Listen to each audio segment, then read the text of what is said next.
Sa ngalan ng Ama at ng Anak at ng Diyos Espiritu Santo. Amen.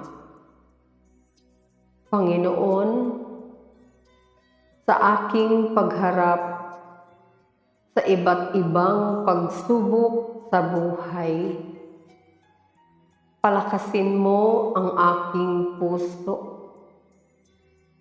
at tulungan akong malampasan ang aking mga kahinaan. Panginoon, ang iyong mga plano ay perpekto.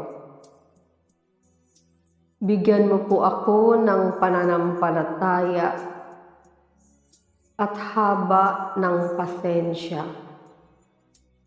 na maghintay sa iyong panahon.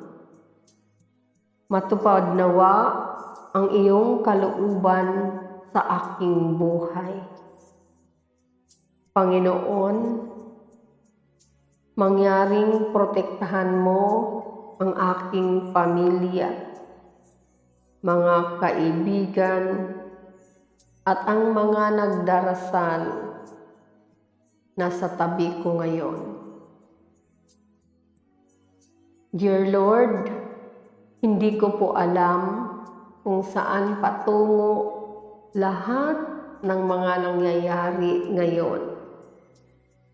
Hindi ko po alam kung lahat ba ng desisyon ko ay tama.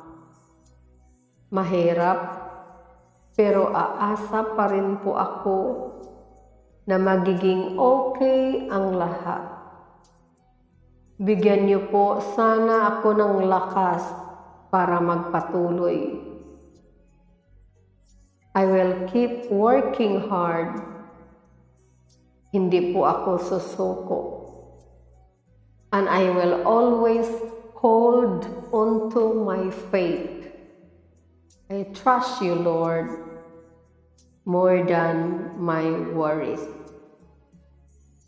Lord, salamat po sa palaging pag-iingat at pagliligtas po sa akin at sa mahal kong pamilya.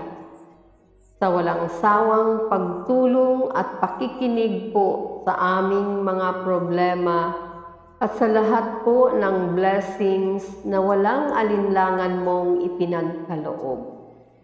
At sa tuwing nahahanap ko po yung solusyon sa mga problema, Lord, Ikaw ang lakas ko sa araw-araw. Maraming salamat po. Maraming salamat po, Panginoon. In the name of the Father, and of the Son, and of the Holy Spirit. Amen.